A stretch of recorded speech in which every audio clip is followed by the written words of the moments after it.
All right, it is nothing but blank space for Travis Kelce all over the Denver secondary through 2 quarters in Kansas City. But looking at the big picture, week 6 in the NFL just getting started. Here to help break down the rest of the slate from a betting perspective.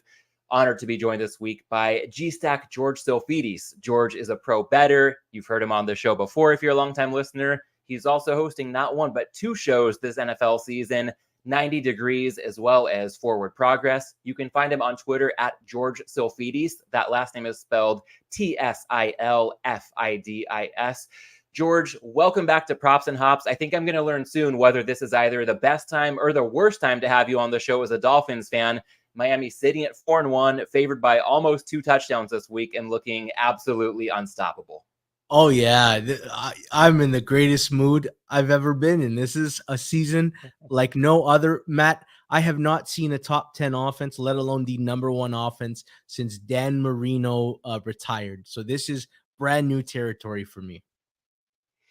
All right, well, we will touch on that for a bit. I will humor you off the top so then we can all reap some benefits from your picks and process insights on the back end here. I will note as we get into this conversation, for anybody who's with us live on YouTube or Twitter, feel free to jump in the chat with any questions or comments, and we'll be happy to work those into the show where possible.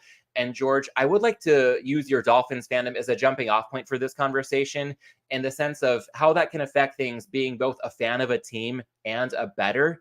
In some ways, I think being a fan of a team is such a net positive. It purely can be good for the soul. I think it's why a lot of us got into this whole thing in the first place.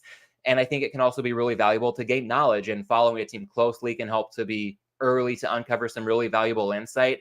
At the same time, it can be a challenge to maintain objectivity. Sometimes managing emotions is the key to maximizing value as a bettor, and fandom can really mess with that sometimes. So from your perspective, as a Dolphins fan and as a pro bettor, how do you go about balancing trying to get the most out of both being a fan and a bettor? So we look at all teams through a window of a scale. What are they at their best? What are they at their worst?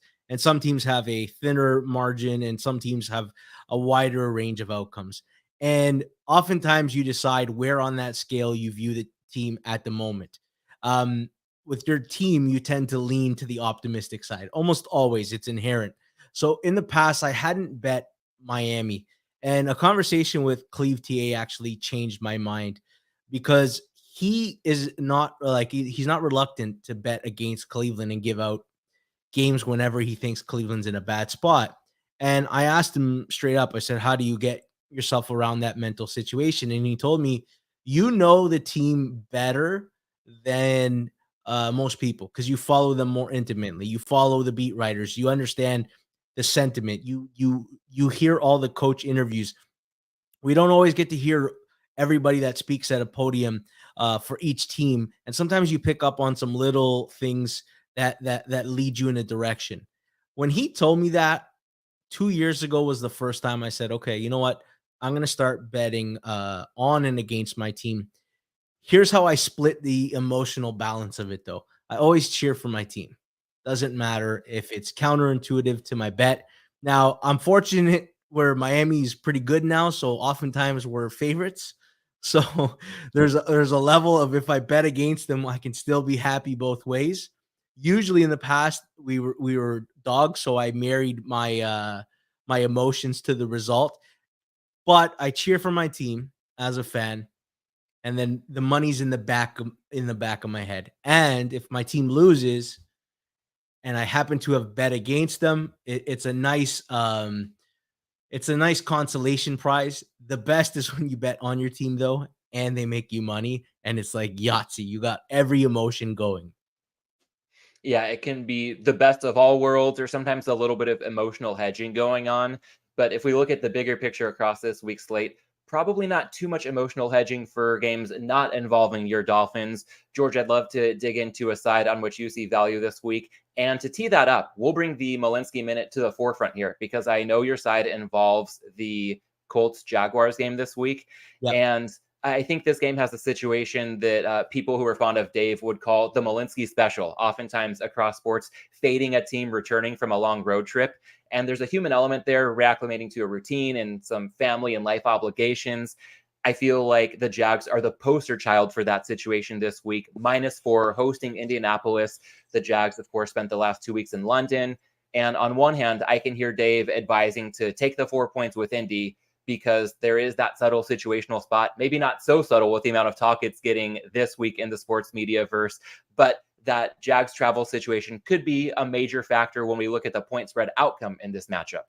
On the other hand, I could also hear Dave lamenting the market getting sharper over the years and thinking that, hey, the Jags just got 2 big wins in London, especially last week against Buffalo, a very high profile victory. The Colts down to a backup quarterback. I could hear Dave saying something along the lines of 5 years ago, you could have gotten the Colts +7 in a situation like this that people weren't paying enough attention to. Ultimately, it does all come down to the price. So while Dave had a slogan oftentimes with games in this 4.5 point spread range, lay 3, take 7 was a good adage that David Malinsky would throw out there.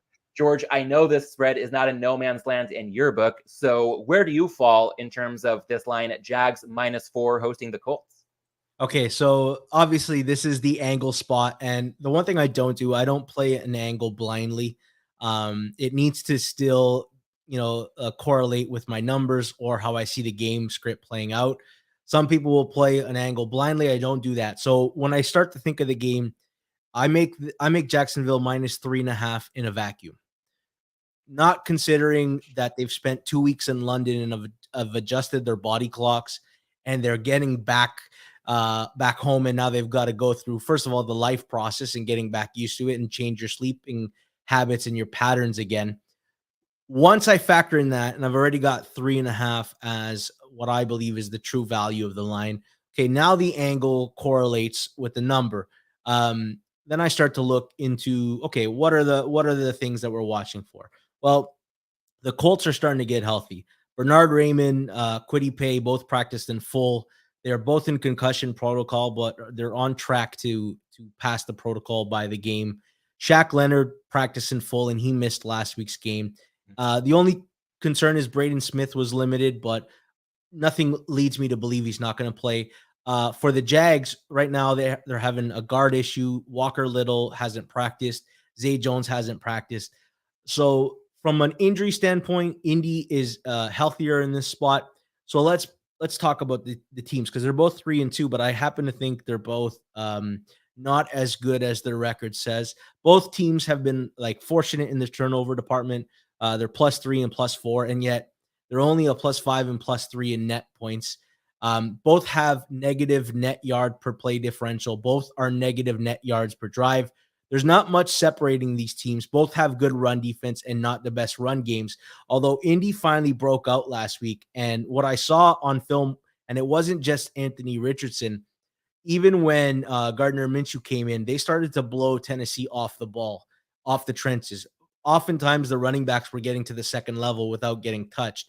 And even if you take away the Zach Moss run from last week for 56 yards, they still ran for 125 on a Tennessee run defense that hasn't been pushed around like that in a long time. When I look at all of these attributes, and I say both teams are vulnerable to passing attacks, I like Indy in the trenches. I think Indy's got a good D line. They've got, DeForest Buckner, Grover Stewart, Kwity Paye, Samson Ebukam, and Jacksonville's O line, which is now banged up, isn't as good, with the game not separating them by much. And I do think Indy has the one good advantage in this game. +4 is too many in a game that I think Indy could very much leave with the win. And while this line has been pretty much locked on the 4, is there a little bit of wiggle room here? Is it safe to assume that 3.5 would still be a go, perhaps for a slightly reduced wager amount? And then should this plummet to 3 with a lot more people getting on that angle, maybe that's where we call it off? Yeah, I think it will get to 3.5. I don't know that it gets to 3. I told you I make it 3.5 in a vacuum without considering the matchup advantages and the body clock issue of being in London for 2 weeks. So for all those reasons, I like it down to 3.5. I think Indy's very much live for a victory here. All right. I will share a pick on my end as well, and nowhere near the depth of analysis there. So that's why I love having guests like you on the show who can really peel back the curtain on how a pro attacks these markets. I'll note that a couple hours ago, my bet I was all ready to go with Minnesota -2.5 at Chicago, but of course the price matters. Now that line at Vikings -3. Can't give that out in good conscience. But let's look at another line where some threes are still hanging on. New Mm. England +3 at Las Vegas. That +3 has -120 VIG attached to it. I would play it up to that number. And for this one, instead of trying to reinvent the wheel myself, I'll lean into curation as my form of creation and give a hat tip to Rob Pizzola when he joined last week's guest, Ed Fang, on Ed's podcast, The Football Analytics Show. Broke down liking New England here. Adam Chernoff of Right Angle Sports on the Simple Handicap alluded to it as well. And so did Payne on the Bet the Board podcast this week. Ultimately, this is going to be ugly if you're looking to back the Patriots here and you've seen what they've done recently. Definitely looking to buy New England at what we can hope is rock bottom. But the Patriots have played a much tougher schedule so far this season. It's a short week for the Raiders. And without trying to complicate things any further, Bill Belichick, sure, he's lost his fastball, but I still wouldn't be surprised to see him run circles around Josh McDaniels when it comes to some game management decisions on Sunday between these two teams. So give me New England +3, good up to -120. Or if there are 2.5s out there, +2.5 at even money or better, also good in my book. George, any thoughts on that one between the Patriots and the Raiders? Yes, because the Raiders play into what I like as a teaser leg. So my handicap of the game, I actually made the line Las Vegas 1.5. I've talked to other people who also had the game at around the 1 mark. As far as injuries go, I guess the big one would be Nate Hobbs still hasn't practiced for Las Vegas. Devontae Adams didn't look the best last week, but he got in a limited practice and he should be much healthier for the game. But when I break down the game, there's not much that separates these teams. Like, here's the actual numbers. Las Vegas has a negative 0.4 net yards per play. New England is negative 0.2. Las Vegas has negative 0.69 net points per drive. New England is negative 0.82. Las Vegas has a negative net yards per drive of -3.9. New England's -1.4. Las Vegas converts third downs 32.73% of the time. New England 32.89% of the time. You've already mentioned that New England's played the much tougher schedule. Both coaches know the quarterbacks. Josh McDaniel, coach Mac Jones, and Belichick, coach Jimmy G. This game might actually come down to who forces the key turnover. And I trust a New England team more in that spot because of their defense than I do Las Vegas. It's not quite a wrong team is favored, but I don't think Las Vegas should have been laying 3. Early in the week, they were like -3, -120. So some people were getting +3s, +100s. It was a ridiculous line. It's also the reason why the Patriots are one of my legs in my teaser.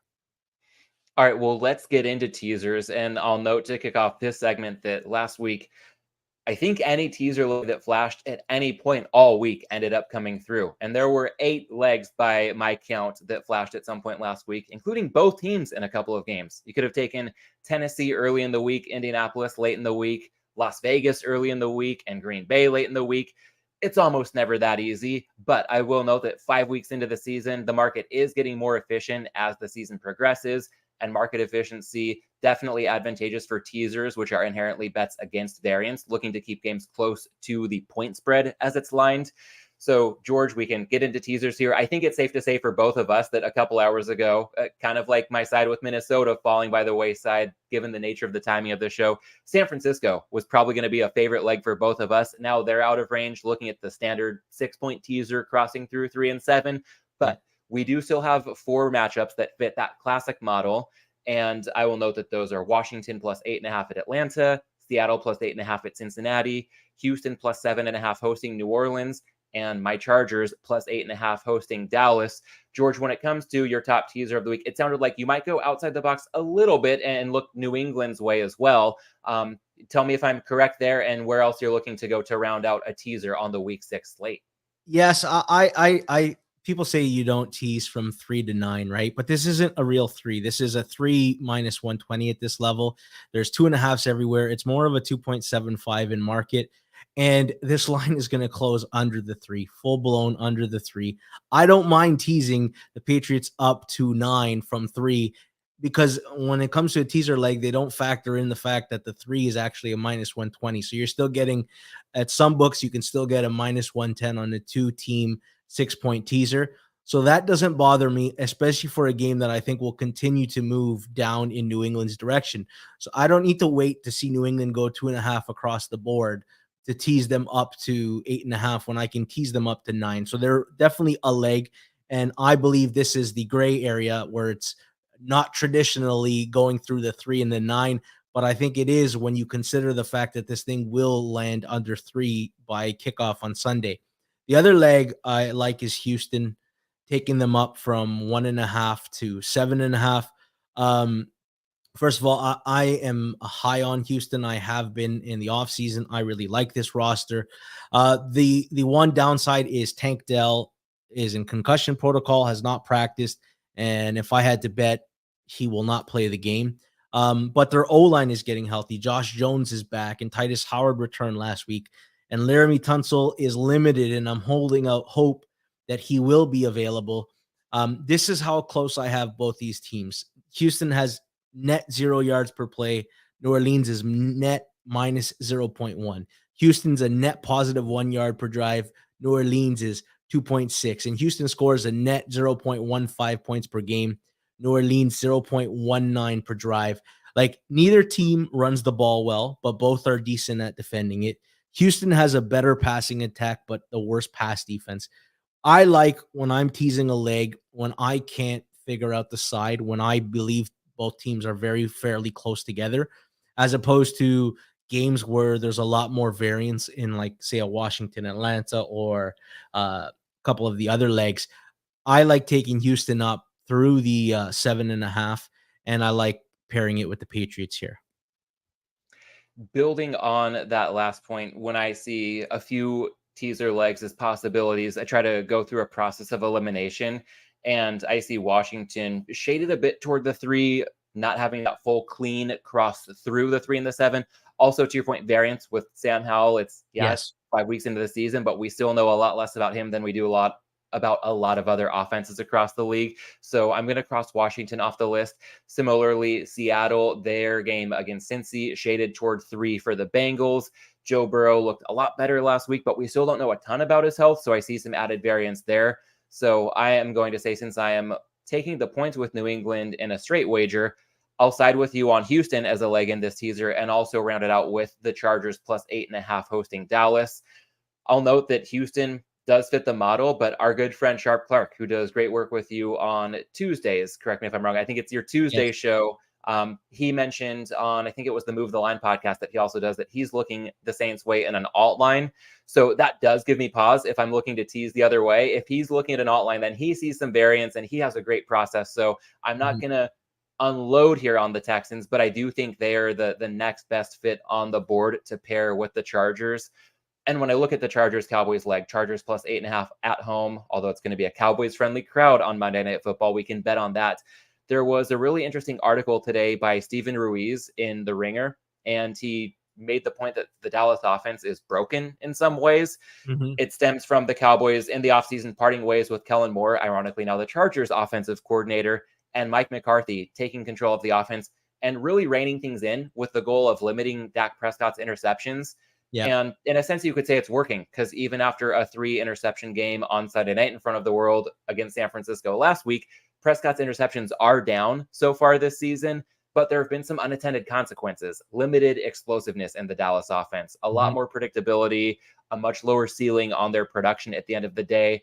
So Ruiz makes the argument that at the end of the day, interceptions weren't a major problem for Dak in the first place, and now the new scheme is becoming a true problem. So the Dallas upside seems to be capped much more than we might have thought before their matchup in Arizona just a few weeks ago. And as a Chargers fan, trying to apply as objectively as I can to a betting standpoint, my fandom, the Chargers love close games as much as any team in the league. Favorites or underdogs, they just seem to play nothing but down to the wire nail biters. And if I can have that and also bet against Mike McCarthy manufacturing a blowout, sign me up. So full disclosure here, I have Houston and the Chargers in separate teasers. I don't have any exposure on this exact teaser yet. I will have some, but I would recommend more of a small play for this one, given some trepidation around the Texans. But George, you've got New England paired with Houston, and I will go with the Chargers paired with Houston. Any reason that you maybe decided to go with the Patriots instead of the Chargers for teaser purposes this week? Yeah, I can't see the world in which the Raiders blow out New England, where Dallas lives and dies by the turnover. And Herbert has at times, even though he's playing phenomenal this year, he has at times made some high leverage turnovers. And I worry about if the game script gets to where Dallas is down or sorry, up by 10 points late. You add in the variance of a Brandon Staley who is capable of going for it on fourth down from anywhere on the field. And it increases a lot of different variables in which a game script could get out of control. And I know they've played tight games all year. And, the Minnesota game was an example of like high total and it didn't matter. It closed the teaser. It's just the script that worries me is if Dallas is up, you know, 7 or 10 late in the game and the Chargers are driving, they're liable to try some high variance things and it could get out of hand. So this is a game I am most enjoying to watch this week that I have no money on. I can't get I make the line Dallas -2. I can't get up for both teams are going to have success throwing the ball. Both teams will probably have success running the ball, even though Dallas hasn't been a good running team.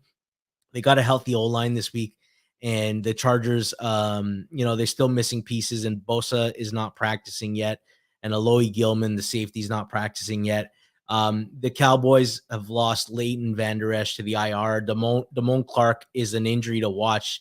He's been limited because he is Vander Esch's replacement at linebacker. When you add in all the ingredients, I could see the Chargers winning by 10 or 14. I could see the Cowboys winning by 10 or 14. And I could see it all coming down to a field goal. There's a lot of different game scripts and a wide range of outcomes in this game. And for that reason, I can't see the New Orleans blowing out Houston script. Like, I get that they blew out New England, and then I'm about to say I can't see New England getting blown out by the Raiders, but I think those teams are so close and they play close to the vest. I don't think those games get out of control. Whereas this Dallas Chargers game could have fireworks, and that could mean a lot of different things to a lot of different people. One thing I would underscore about your point regarding Brandon Staley's approach, should the Chargers be down late and trying to claw their way back, or maybe backdoor the teaser? We talk so much about teasers really focusing on 3 and 7, and I think for good reason as a rule of thumb. But getting the Chargers up to 8.5, I could see a scenario in which if the Chargers are down by 14 in the fourth quarter and they score a touchdown, everybody knows now that you should go for 2. I guess everybody except for coaches like Ron Rivera, but Yeah. by the book, you go for 2 now in that spot. And even if you don't get it and lose by 8, suddenly getting that hook could come into play. So that does give me a little bit of solace given the Brandon Staley approach that you touched on. We're getting 8.5. It does make it a bit more appetizing than a more conventional, 7.5 security blanket that people might think they're getting. Yeah, for sure. For sure. I think the 8.5 teasers a lot stronger than the 7.5 now, more so than ever. All right. Well, we've covered some good ground on sides and teasers. Let's also weave props into the mix. George, what's one prop that you are eyeing that you'd consider actionable as things stand right now, looking at week 6? Well, I don't want to keep going back to the well in this Raiders and Patriots game, but I The really like glamorous matchup of the season. I like when people scare away from a team. That's when I try to figure out how real is what we've seen. The last 2 weeks, the Patriots game script got thrown out very early. They were put in the hole. The same happened in week 1 against the Eagles. They had turnovers and they put themselves down 3 scores, and Mac Jones had to throw the ball a ton. Because of this, they haven't run the ball a lot, and they haven't run the ball well. Here's what I look at. The Raiders, just to running backs alone. So this number is not being skewed by quarterbacks rushing against them. They give up 24 carries and 104 yards to running backs alone, 4.26 yards per carry.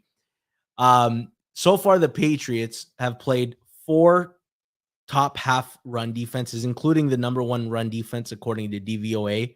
The Raiders are bottom 10 in the league, and Ramondre's number is sitting at 48.5. And if I'm right, and Bill Belichick is going to reduce how much Mac Jones has to throw, when a coach gets frustrated and fed up with their quarterback, they come out, and especially if they have a run, like the running dynamic that they love. Sean Payton, I could tell he's done with Wilson. It's meant the divorce is inevitable. It's the we're waiting until our kids go to college. We know the marriage is over. And Javonte Williams today was sitting at 36.5 yards. And all you have to do is um, figure out how many carries you think the game script's going to go, how much running they're going to do. Bill Belichick is all but done with Mac Jones as far as letting him sling. I think he's going to get back to running it a lot. And Ramondre Stevenson, a starting running back in this league, under 50. So the number right now is 48.5. If he gets just to 12 carries, which is a low number for starting caliber running backs, if the game script is a 25 carry, 30 carry game script, and he gets 17, 18 carries, he has to average 3 yards per carry to get over this number. I like Ramondre Stevenson to go over the number at 48.5. And I know that much like my look at the Vikings, our look at San Francisco and a teaser, this number has moved in the last couple of hours, even. So Yes. while it was hovering in the mid 40s, around 45.5, now it's up to 48.5. I hear you still liking it there. What would you say would be a price cutoff to go ahead and get involved here on Stevenson? Probably 50.5. That'll probably be my cutoff. Got it. Okay, so Stevenson, good at the current number 48.5, still with a couple yards of wiggle room. And George, when it comes to props, I have a general angle I'd like to run by you. This is the first week of the season where it seems like weather's going to be a pretty substantial factor across a lot of games taking place on the East Coast or in the Midwest. And in general, when it seems like passing and perhaps some kicking conditions could be Mhm. adversely affected, I tend to think of props that could work toward angles looking toward more runs in a game, fewer plays overall, fewer possessions. So I'm just going to run down a laundry list and see if any of these stand out to you. Yeah. First play of the game to be a run, no score in the first 7:30. A lot of books post that as basically, will there be a score, yes or no, in the first half of the first quarter? First score method to be a touchdown rather than a field goal. Yes to a 2-point conversion in the game, getting at the angle that kicking conditions could be affected, distance of the longest field goal under, field goals made under, quarterback sacks under, looking at fewer passing plays overall, and quarterback interceptions under half or basically no if a book is saying yes, no to a quarterback to throw an interception. This is obviously going to depend on the VIG attached to anything in a given matchup. But overall, do any of these angles stand out as key parts of your arsenal when we're looking at weather being a significant factor in some of the matchups, like a lot of the week 6 board on Sunday? Yeah, here's how I look at props. A lot of I and you got to remember props represents, maybe 5-10% of my volume. Um as far as bets, and like when it comes to handle, it's even lower than that. I don't look at the prop market actively and say, okay, where's the number? Where should I be? While I am looking at a game through the lens of how I expect this game to go from a perspective, also what are each team's weaknesses and vulnerabilities, and can the team expose it? And what is each team strong at, and can the other team stop that? So I look at a game from how these two teams match up. While in that process, something will reveal itself as, you know what, here's an edge. I think New England's run game is going to really have an edge against the Raiders. Now, I then go to the player prop market and I want to see, okay, what are the numbers? What can I get after? It's not a part of me looking at the player props and saying, all right, here's something I want to pick off. It's me understanding the game and how I think these teams match up, and then seeing if there's an exposable angle that I go after. That's how I look at player props. Um, it's there's two things: the volume that you can get down on props, and the target it puts on your back at some PPHs and some soft books. You're gonna get cut off quick, and if you're gonna burn your accounts, I'd rather do it on some stuff you can get some real artillery down, um, i.e. sides and total. So that's why I don't actively look at the player props model. They had me doing the Friday show on Forward Progress talking player props. And I finally had to tell them, I'm like, um, I can't, because it's taking away from the work I do as a bettor to do, because I don't look at player prop markets through every game and siphon through them. Player props happen as a result of me trying to learn about how to bet the side or total and how these teams match up. It's almost like falling into a player prop as opposed to looking at player props and finding angles to attack. I want to circle back in a few minutes on the point you made about dividing your attention between the content creation side of things and also focusing on your betting. But it sounds like from the way you described your player prop process, a lot more bottom up than top down, as a lot of the saying goes across the sports betting circles, especially on gambling Twitter these days. That top Yep. down versus bottom up debate. Um, when it comes to something like weather specifically, not just looking at matchups, is that just basically not something that you have time for because it's not often enough a factor to really dig into? Or if it seems like it will be a significant factor, will you ever just make a quicker decision to fire away on something because you know that if you can beat the market to the punch on a certain number, then without having it fully thought through, you just think that at the end of the day, you're going to have some advantageous props in your back pocket by being early to act on some pretty big forecasts? So it all depends on, first of all, how extreme the weather is. Like, I wouldn't call this a weather week. It's the first time we've had to think about the weather, but it doesn't feel like a weather week outside of a couple games. Even, games that were supposed to be weather games have as the forecast has gone on during the week, it's no longer the case in a lot of situations. Um, when it's extreme weather, yes, you absolutely have to find ways to attack that game, because that'll often be your best ways to bet that game. The problem is player props don't get filtered early on in the week. And so there's this Wednesday, Thursday, where you have a more concrete idea about where the weather system's going to head. And when they start to filter in player props, what I like to do is I also like to think of a second and third way of attacking the market, as opposed to, do you remember New Orleans and Cleveland last year in the snowstorm? Oh, that was maybe as much exposure on props as I have in a typical Super Bowl. Yes. So everybody, what's the first thing people want to bet? What are the three props that people want to bet right away? They want to bet running backs over, they want to bet quarterbacks under throwing, and they want to bet like field goals under. I thought of it as like, okay, what is this game force as a situation? And some of the underlooked markets were quarterback rushing over. They steamed heavily. Taysom Hill and Deshaun Watson steamed heavily later in the week, but you're not in a rush to be the first guy refreshing to hit the running back market, because you're batting against other pro bettors who are hawking this thing, waiting for it to open, and also services that are going to give out the obvious play. Sometimes thinking of it at like, what's the third or fourth market I can attack, it is oftentimes how I like to approach extreme weather games. That might be my single biggest takeaway from this conversation. I really appreciate you taking that to the next level. And on that note, we can move on from props shortly here. But this is the part of the show where I will typically run something by the guest that I got courtesy of Adam Chernoff with Right Angle Sports as part of my affiliate partnership with his team this season. And I asked Adam about a prop he was eyeing this week, and his response was, quote, Zay Flowers all the way up. And of course, that shows a lot of exuberance for Flowers this week in the London game against the Titans. That's been a pretty exploitable pass defense. At the same time, of course, price does matter at the end of the day. Consensus, I'm seeing 56.5 receiving yards for Zay Flowers. I'm putting you on the spot here a bit, but any initial reaction to a potential look at Zay Flowers over 56.5 receiving yards in that Ravens Titans matchup on Sunday morning? Yeah, I can see why beat yourself why beat your head into a wall trying to run against the one thing that the Titans do really well. They give up a ton of yardage through the air. So why not attack them where they're vulnerable and then figure out angles to approach, especially after Zay Flowers drops a couple balls. They want to get him going. He's going to be a big part of this offense, and they want to encourage him and get the ball in his hands early.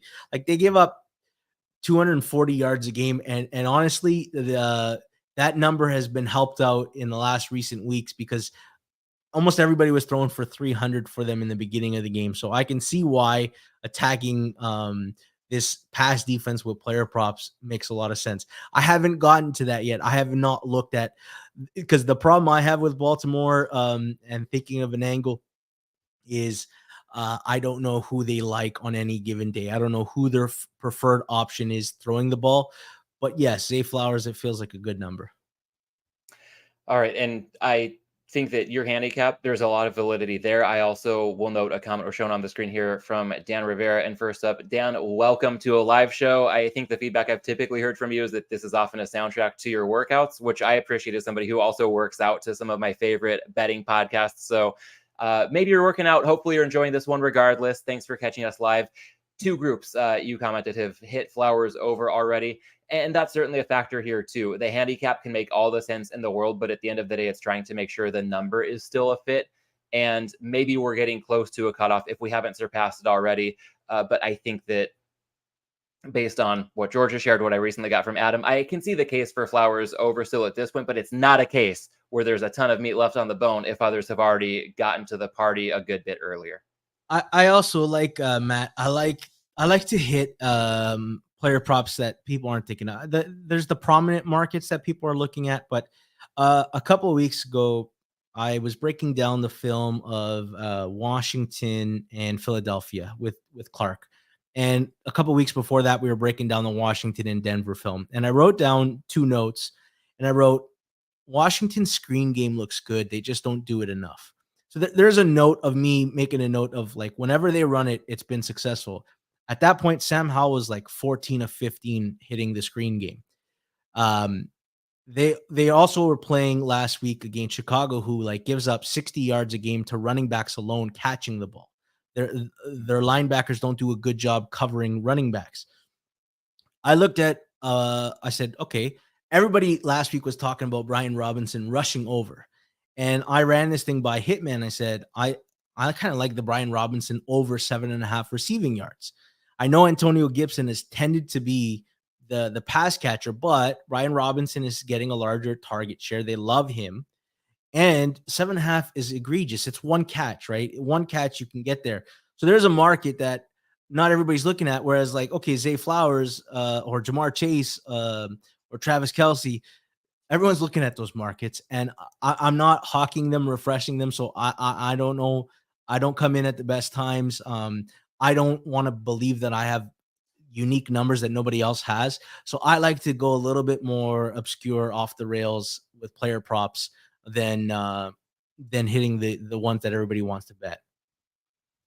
Well said. And on that point, maybe looking at obscure or unique numbers that nobody else has, I will use that selfishly as a transition to remind everybody that I am partnering with the team at Right Angle Sports this season in an affiliate capacity. And a big part of my decision to do so is to think about why we're here in the first place. Betting is really fun. Hopefully, the audience is finding this show fun, but winning can be really tough. And I think it's valuable to highlight the best info from the sharpest sources. And with a team of pro sports bettors, Right Angle Sports has built a reputation as the gold standard for picks. This season, they're offering something for everybody from the NFL to college football and college basketball as well. So if you happen to be interested in trying their pick service, want to let everybody know that you can support Props and Hops by supporting Right Angle Sports. I've got a custom link that I created. You can check things out at tinyurl.com/raspicks. Or if you're with us in YouTube or podcast form, there's a link in the show notes. And on Twitter, you can find that link in the profile bio.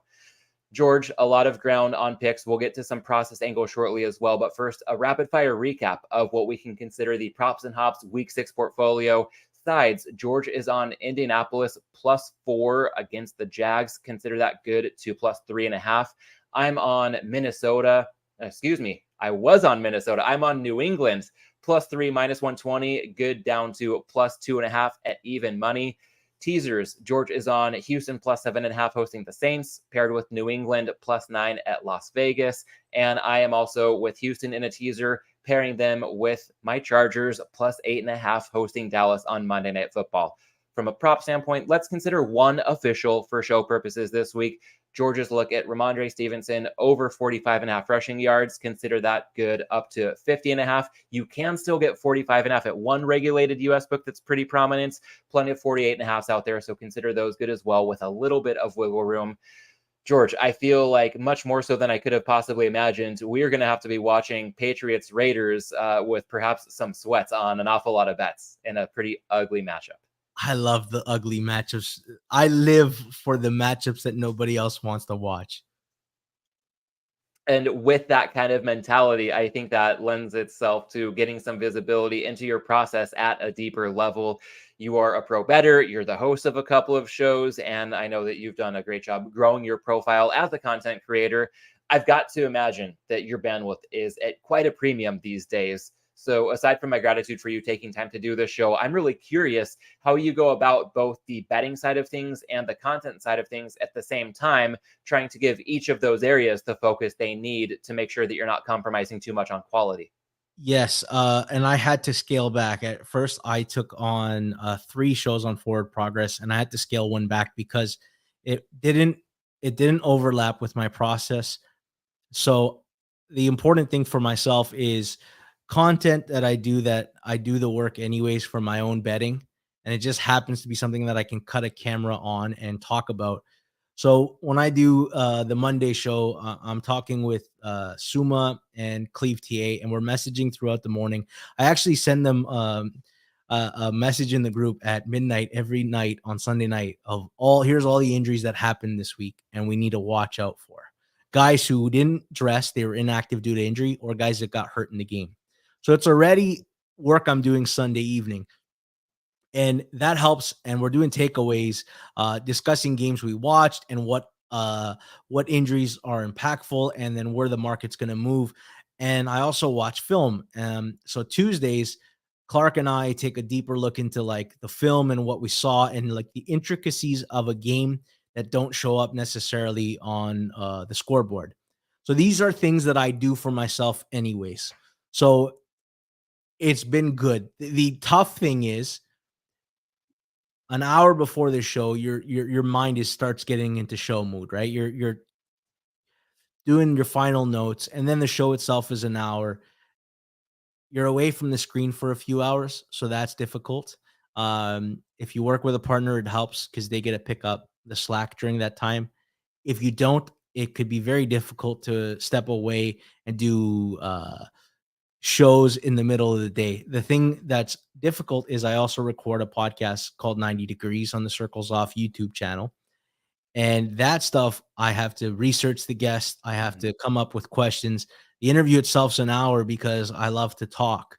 So, it takes away 4 or 5 hours out of a day that I prefer to be working betting. So there's a fine balance of what do I see myself as first? Am I a bettor that does content, or do I want to be someone who does content for a living? I don't know if I found the perfect balance yet, but right now, keeping the content to what I do as part of my normal process is working for me. Now, if you ask me again, come week 12, I don't know. Last year, I was doing a podcast on my own, and there was 3 or 4 weeks where I didn't do a podcast. I didn't put one out because, I want to focus on the betting aspect. Now I have some obligations, and I love it. I don't want to seem like, oh my God, I'm doing content. It's the hardest thing in the world. I love it, but I have to follow a schedule. There's certain amount of obligations and shows that I have to do. Whereas before, I had when I was my own boss and doing content, it was like, you know what? I don't want to do a podcast this week. I want to focus on the betting. And then it turns into 2 weeks and 3 weeks and 4 weeks. And you probably get that too, Matt. Like when you've got an audience that's come accustomed to you giving weekly content. And last year you were doing like 2 shows a week, right? You were doing Mhm. um the early look, and you were also doing some prop looks. When you have an obligation to the audience and content, and consistency is everything if you want to be a content creator. Once you get people used to here's when you can see me and how often you can see me, you have to do it. And sometimes it's harder than others. So right now, I'm okay with it. And week 12 or 13, I guess we'll really find out what I'm made of. Yeah, between how your bandwidth is holding up a couple months down the road and how the Dolphins' hot start is holding up a couple months down the road, we'll have to see if I am as fortunate as I was this week to have you eager to come on the show, maybe for a return visit in the dog days, so to speak. But Oh, with all that, there will be no dog days. You're gonna invite me back week 14. We are gonna be the undisputed best team in the NFL with the shortest odds to win the Super Bowl, and I am gonna be doing victory walks during the show. all right, I heard a we there. I can't do it with looping myself into a team that's actually doing work on the field that doesn't know who I am. But it shows just the strength of your fandom, and I guess I also don't like to identify with the lunacy of the Chargers sometimes. So it's a we for you talking about your Dolphins. It's a they for me talking about my Chargers. Oh no, I have suffered for this team, Matt. I have suffered like no other. They owe me. I am part of the team. I put out positive energy. I'm always optimistic every year, even when they give me no reason to be. I am part of the roster. Love it. It's almost like an extension of the 12s they've got in Seattle. I guess it's 12s South. And George, whether you're celebrating a Dolphins win or a Dolphins defeat, which are few and far between these days, but either way, sometimes there is no improper occasion to break out the hops. And in your case, it's maybe not so much the hoppier side of life, but whiskey, if I recall correctly, is a big thing for you, along with some fine cigars. So, George, I'd be curious to hear as we weave in that pillar of this show, how would you describe perhaps your top drinking experience so far this NFL season? So I have one that's it's obvious and one that's not obvious. One that's Hmm. obvious is we did a trip out to Montreal, which is like the Las Vegas of Canada. Not that it's gambling in not that it's gambling in casino, it's a party city, right? It's the city you wanna go to party in this country. Uh, Okay. a lot of good restaurants, very social, a lot of Mm, people, and I mhm. just we do this trip every year before the football season, starts just so we can unwind and party one last time before we go into this time crunch for 6 months where we become very unsocial and, skip baptisms and weddings, and nobody knows who what we're doing for those 6 months. So it was a great chance to, party, socialize, relax. It was the most fun I had, but it's not I wouldn't say it's my top drinking experience. You ever just had a drink, um and soaked in the moment of life where and there's no specific accomplishment. It's not like you just won a huge bet or you just got a job promotion, because that stuff's easy, right? Everybody gets high off life. But where you just absorb where you're at in your life, where you once were, where you're heading, and it's just you're in a good spot. uh that's my favorite drink always. And there is no one moment. It's when it happens and you're truly heading in the direction you like in life, and you're happy and you have good relationships with your loved ones. Those are my favorite drinks. And I don't want to get all philosophical, but we get so buried in the day-to-day of life, right? Here's the grind and here's the routine that sometimes we forget to stop and soak in the moment, that we're just human beings on this rock that's flying through space, that we're living in a time of history that is so rare, and you couldn't imagine that it would happen. And when you're in a positive mindset, sometimes you just feel fulfilled in that moment. So that's, to me, my favorite drink experience. I love that you took it in that direction because I'll often note that there's a time and place for any drink, and I can nerd out on fancy craft beer. But if I'm with my father-in-law Doug and we're pounding Natty Lights, then it's tough to beat that in the right setting. And I also try to keep in mind that a drinking experience is so much greater than the drink itself. And those moments, like what you outlined, getting into that headspace can be so almost magical in some ways. And it can be tough to pin down. There's not really a science to do it, or we'd probably do it all the time.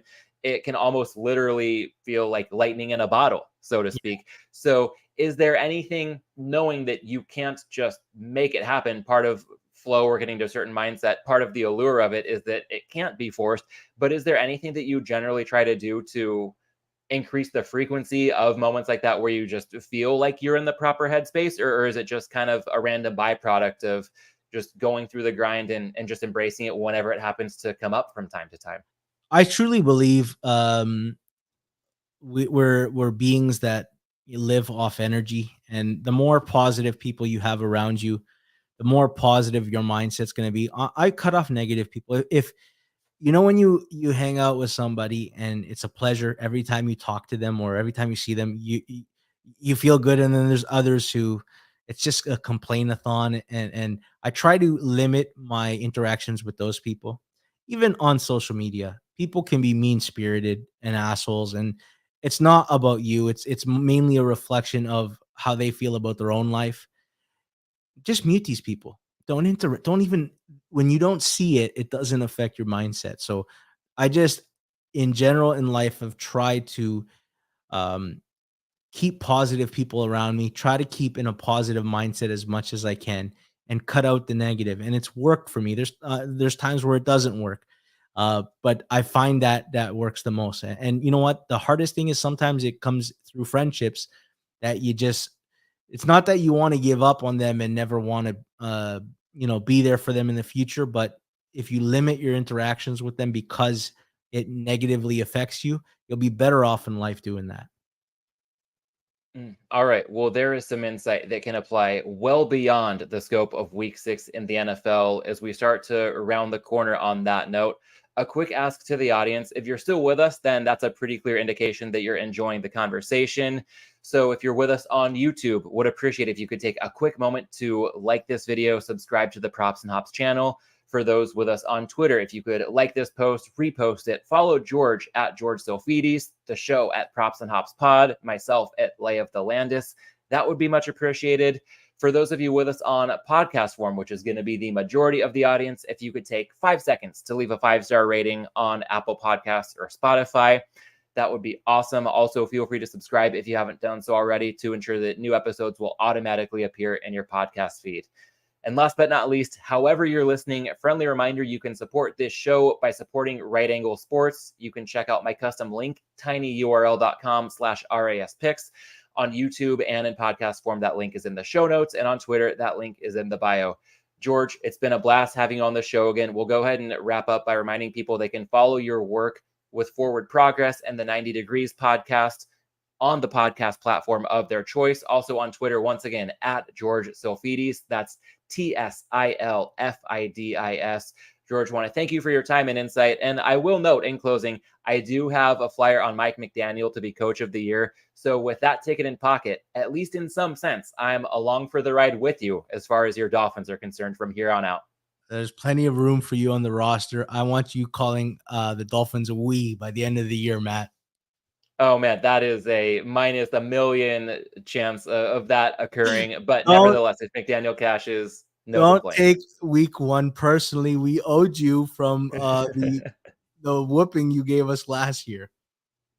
Yeah, it's almost as if you could have anticipated McDaniel having a good adjustment to Staley's counterpunch to the scheme the first time around, and McDaniel has been super impressive, as have been your Dolphins. We'll see how that unfolds.